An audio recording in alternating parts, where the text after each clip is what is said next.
So we've heard in the last couple of stories about two of the judges that God used to lead his people during the roughly 325 years between Joshua and the first official king of Israel. Today, in story 44, we read from the book of Ruth, the story of Ruth. In the days when the judges ruled, there was a famine in the land. A man from Bethlehem in Judah went to live in Moab with his wife and his 2 sons. His name was Elimelech. His wife was Naomi, and his 2 sons were Mahlon and Chilion. They lived there a while before Elimelech, Naomi's husband, died. When the boys were older, they married women from Moab. One was named Orpah and the other Ruth. They lived there about 10 years when both Mahlon and Chilion died. Naomi was left without her 2 sons and her husband. Naomi left with her daughters-in-law to return to Judah, for she had heard in Moab that the Lord was now giving bread to his people. On the way, Naomi said to her 2 daughters-in-law, "Go, each of you, return to your mother's house. May the Lord deal kindly with you, as you have dealt with the dead and with me. The Lord grant that you may find rest in a house with another husband." Then she kissed them. They wept out loud and said to her, "No, we will return with you to your people." "Why go with me?" Naomi said. "Am I going to have any more sons that you could have for husbands? Go your way. I am too old to have another husband. If I should have a husband and tonight bear sons, would you wait for them until they are grown? No. It grieves me for your sake that the hand of the Lord has gone against me." They all cried again. Orpah kissed her mother-in-law and left, but Ruth stayed with her. "Follow your sister-in-law," Naomi said. "Don't encourage me to leave you," Ruth said, "to return and not stay with you. Where you go, I will go. Where you stay, I will stay. Your people shall be my people, and your God shall be my God. Where you die, I will die, and that is where I will be buried. May the Lord deal with me severely if anything but death separates us." When Naomi saw that Ruth had made up her mind to go with her, she stopped speaking about it to her. The 2 of them traveled to Bethlehem. When they came to Bethlehem, everyone was moved. "Is this Naomi?" they asked. "Don't call me Naomi, call me Mara," she said. "The Almighty has dealt very bitterly with me. I left here full, and the Lord has brought me home empty." So Naomi and her husband had gone to Moab in search of food, we might say in search of a job or a work or a way to live. And while they were there, their 2 sons took wives from among the Moabites. But when Naomi's husband died, and then later when her sons died, she was left with no man of the family. And that would have been a very, very difficult place for a widow in the ancient world. The younger girls, her daughters-in-law, she said, "Go back to your own homes. Maybe you can find another husband who can care for you and who you can have children with." And eventually one of them does. But Ruth says, "No, I will not leave you. Your people are now my people, and more importantly, your God is now my God." And so Ruth returns to Naomi. They go back to Bethlehem, where some recognize Naomi, but she says, "Don't call me that anymore, but rather call me Mara," which literally means bitter. She had had a tough life, losing her husband and sons. Since Naomi and Ruth had returned to Bethlehem at the beginning of barley harvest, Ruth said to Naomi, "Let me go to a field and glean heads of grain behind anyone who will show me grace." "Go, my daughter," Naomi said. So she went and gleaned in a field after the reapers. It happened that she began gleaning in a field that belonged to Boaz, a relative of Elimelech. When Boaz came from Bethlehem, he said to the reapers, "The Lord be with you." "The Lord bless you," they answered. "Whose girl is this?" Boaz asked his servant who was in charge of the reapers. She is the Moabite girl who came back with Naomi. She said, I beg you, let me glean and gather after the reapers among the sheaves. She came and has been here from this morning until now. She just sat down a little while for a rest. Then Boaz said to Ruth, Listen, my daughter, don't go to glean in any other field. Don't leave here, but stay here by my women. Watch the fields that they reap and follow them. I have told the men not to touch you. When you are thirsty, go to the jugs and drink the water the servants have drawn. Ruth fell on her face, bowed herself to the ground, and said to him, Why have I found grace in your eyes? I am a stranger.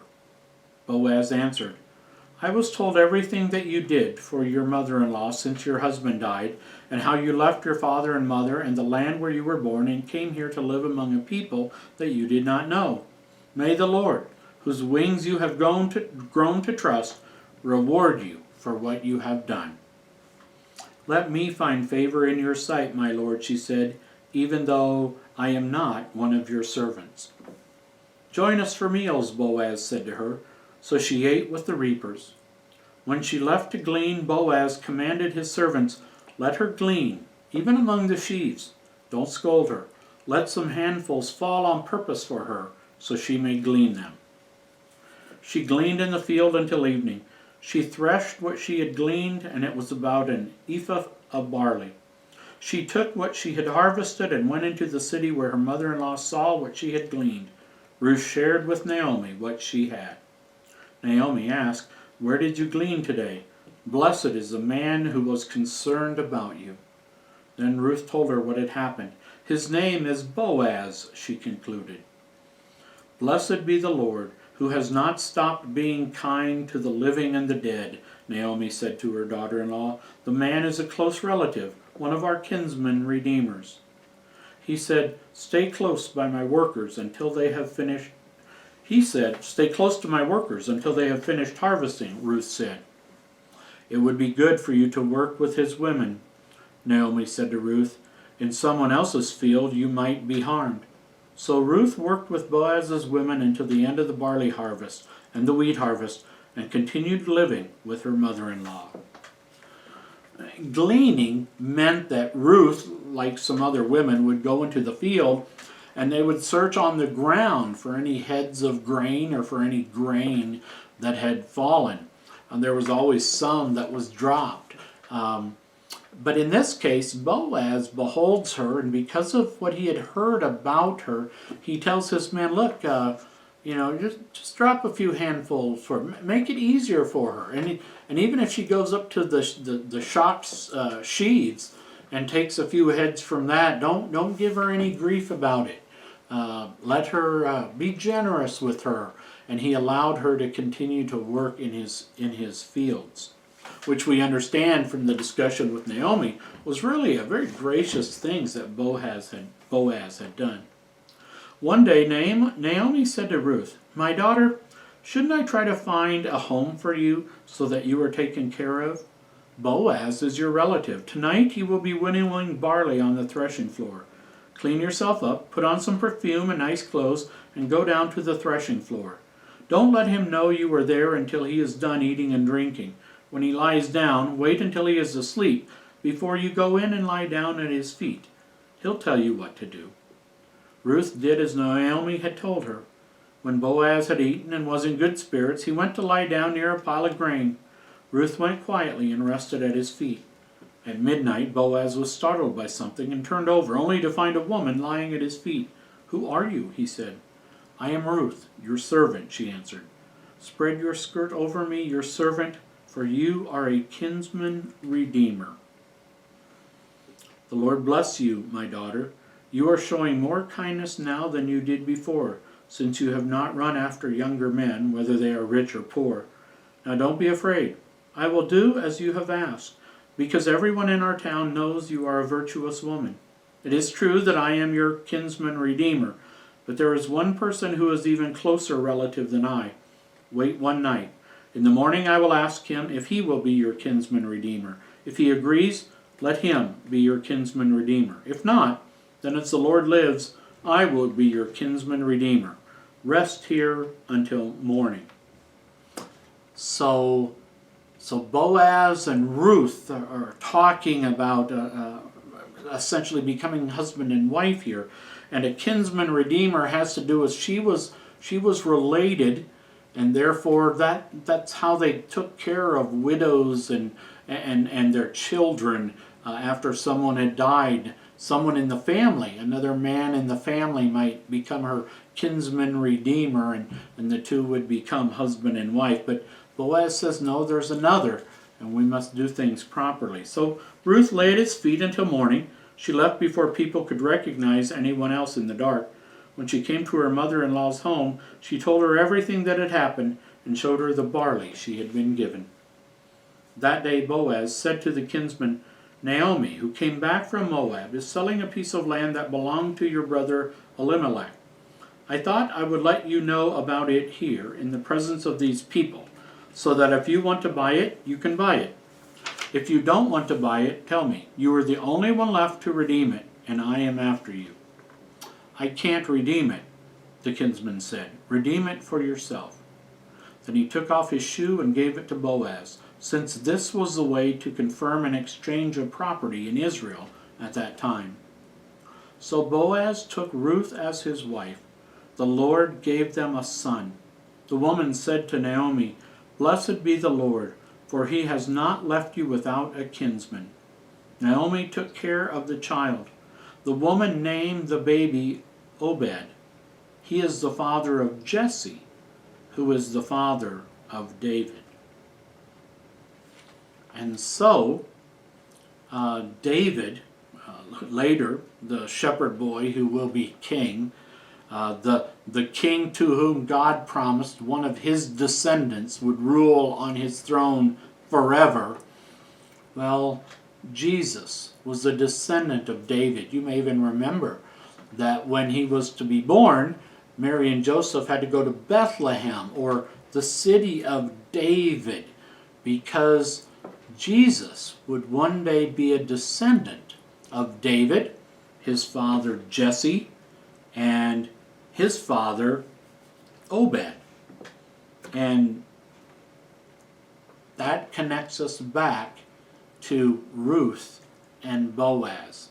So God, even back then, is at work making arrangements, making so that the promised Messiah could one day be born in Bethlehem. All right, our next story should be story number 45, and it tells the story of Samuel, a key figure in the Old Testament. And today we read a little bit about the backstory. Now there was a man named Elkanah who had two wives. One was named Hannah, and the other was named Peninnah. Peninnah had children, but Hannah had no children. Elkanah went every year to worship and sacrifice to the Lord in Shiloh. When the time came for Elkanah to make his offering, he gave Peninnah and all her sons and daughters portions to give. He gave Hannah a double portion, for he loved her even though the Lord had closed her womb. Peninnah, her rival, would provoke her because the Lord had closed her womb. Each year when Hannah went to the house of the Lord, Peninnah provoked her until she cried and would not eat. Then Elkanah, her husband, would say to her, Hannah, why are you crying? Why aren't you eating? Why are you so sad? Am I not better for you than 10 sons? One year, when Eli the priest was sitting by the post of the temple of the Lord, and Hannah was feeling bitter, she got up after eating and went to the temple to pray. She wept as she prayed and made a vow. O Lord of hosts, she said, if you will look at how I am afflicted, and give me a son, I will give him to the Lord all the days of his life. No razor shall touch his head. As she continued praying to the Lord, Eli noticed her mouth moving. Eli thought she was drunk. He said to her, How long have you been drinking? Get rid of your wine? No, my Lord, I am really miserable, Hannah answered. I have not drunk wine or any strong drink. I have been pouring out my soul to the Lord. Go in peace, Eli answered. May the God of Israel grant you your petition. Hannah went her way and ate. She looked joyful again. The Lord remembered Hannah. She conceived and gave birth to a son whom she named Samuel, because she said, I have asked the Lord for him. Only when she had weaned him did she return to the temple. Then she took her young son with her offering to the house of the Lord. She brought him to Eli and said, My Lord, I am the woman who stood near you praying to the Lord. I prayed for this child, and the Lord has answered my prayer. So I am lending him to the Lord. As long as he lives, he shall be lent to the Lord. Samuel worshipped the Lord there. Hannah prayed, My heart rejoices in the Lord, because I rejoice in your salvation. There is none as holy as the Lord, nor is there any rock like our God. The Lord raises up the poor out of the dust, and lifts the beggar from the dunghill. The Lord shall judge the ends of the earth, and he shall give strength to his king, and exalt the horn of his anointed. The child served the Lord before Eli the priest. Each year his mother made him a little coat and brought it to him when she came with her husband to offer the yearly sacrifice. Eli blessed Elkanah and his wife, saying, May the Lord give you children by this woman to replace the one she lent to the Lord. Hannah later had 3 sons and 2 daughters, and Samuel grew before the Lord. It's a pretty incredible story that after many years of not being able to have children, Hannah turned to God in prayer and implores him and takes an oath upon herself that if he would grant her a son, that she would give him back to God for service to God. And it turns out that God answered that prayer, and then Hannah respected the oath and the vow she had made, and she did in fact give the boy to service to the Lord, having him kind of be an assistant or a servant of Eli the high priest. God then blesses her and her husband with other sons and a daughter, but every year she would go and visit Samuel. He was precious to her. Now Eli was getting very old. He heard how wicked his sons, Hophni and Phinehas, were. He asked them, Why do you do such things? I hear about all the evil you do to the people and how you get them to sin. In spite of this, they did not listen to their father. Samuel, however, grew in favor with both the Lord and with the people. A man of God came to Eli and said to him, The Lord is asking you, didn't I plainly appear to your father's family already in Egypt? I chose him out of all the tribes of Israel to be my priest. Why do you scorn making the sacrifices and honor your sons above me, making yourselves fat with the best of the offerings of my people Israel? I thought you and your family would walk with me forever. But I will honor those who honor me. The days are coming when there will be no old men in your family. What will happen to your 2 sons, Hophni and Phinehas, will be assigned to you. In one day they shall both die. I will raise up a faithful priest who will do what is in my heart. He shall walk before me as my anointed one forever. Eli's sons were not good men. They were not good, and they used their positions as Eli's son to profit for themselves and to benefit themselves, and in doing so, they were causing others to sin as well. And God visits Eli through a man of God who came to Eli and tells him, look, don't think God doesn't know what's going on. And he tells Eli that both his sons will die in the same day. And then God, through this messenger, makes an incredible promise that God will raise up a faithful priest who will do what is in God's heart. And that priest will walk before me as my anointed one forever. And just a hint here, the word Christ, literally translated, means the anointed one. And so here God is looking forward way beyond Eli's sons and even beyond Samuel, looking forward to the Christ child who would one day come and reign forever. The child Samuel ministered to the Lord under Eli. The word of the Lord was rare in those days. One night, Eli, whose eyes were becoming so weak that he could not see, lay down in his bed. Before the lamp of God went out in the temple of the Lord, where the ark of God was, Samuel also lay down to sleep. Then the Lord called Samuel, and he answered, "Here am I." He ran to Eli and said, "Here am I, you called me?" Eli said, "I didn't call you. Lie down again." Samuel went and lay down. The Lord called again, "Samuel." Samuel arose, went to Eli and said, "Here am I. You did call me." "I did not call you, my son," he answered. "Lie down again." Samuel did not yet know the Lord, and the word of the Lord had not yet been revealed to him. Then the Lord called Samuel a third time. He arose, went to Eli and said, "Here am I. You did call me." Then Eli realized that the Lord had called to him. So Eli said to Samuel, "Go lie down. If he calls you, say, 'Speak, Lord, for your servant hears.'" So Samuel went and lay down in his place. The Lord called as other times, "Samuel, Samuel." Then Samuel answered, "Speak, O Lord, for your servant hears." The Lord said to Samuel, "Behold, I am going to do something in Israel that will make everyone's ears tingle. I am going to do what I said I would do to Eli's family, because of the iniquity that he knows his sons have done and that he has not stopped. This evil cannot be purged with sacrifices or offerings forever." Samuel lay awake until morning, when he opened the doors of the house of the Lord.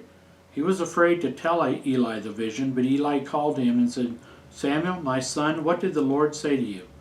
So Samuel told him everything. Eli said, "It is the Lord. Let him do what seems good to him." Now Israel went to battle the Philistines and brought the ark of the covenant. Hophni and Phinehas went along with the ark. In the battle, Israel was defeated. Everyone fled. The ark of God was taken, and 30,000 men were killed, including the two sons of Eli, Hophni and Phinehas. When a man from the tribe of Benjamin came to Shiloh that same day, his clothes torn and mud all over his head, Eli was sitting on a seat by the road watching, for he was worried about the ark of God. When the man told the news, all the city cried out. The messenger came quickly to tell Eli. Now Eli was 98 years old. His eyes were weak, so he could not see. The man told him there had been a great slaughter, that his two sons were dead, and that the ark of God was taken. When he mentioned the ark of God, Eli fell off his seat backwards, there next to the gate. His neck broke, and he died, because he was an old man and very heavy. He had judged Israel for 40 years. The Lord brought so many troubles to the Philistines in Ashdod, Gath, and Ekron because of the Ark of the Covenant, that they sent it back to the children of Israel at Kirjath-jearim. It had been in the country of the Philistines 7 months. It stayed in Kirjath-jearim under the care of Eleazar for 20 years. This situation made all of Israel sad. Finally, Samuel spoke to Israel. "If you return to the Lord with all your hearts and put away the strange gods and the Ashtaroth, he will deliver you from the Philistines." Then the children of Israel put away Baal and the Ashtaroth and served the Lord only. "Gather Israel to Mizpah," Samuel said, "and I will pray to the Lord for you." They gathered as Mizpah, poured out water before the Lord, and fasted. "We have sinned against the Lord," they said. The Lord sent a great thunderstorm upon the Philistines. They were thrown into a panic, and Israel defeated them. Samuel took a stone and set it between Mizpah and Shen. He named it Ebenezer, saying, "Until now the Lord has helped us." After that, the Philistines did not come into Israel. So the transition is made, and now Samuel begins to speak for God to ancient Israel, and he will be a key character in the years to come, and God will use him to eventually anoint the men who would serve as king over Israel for a time.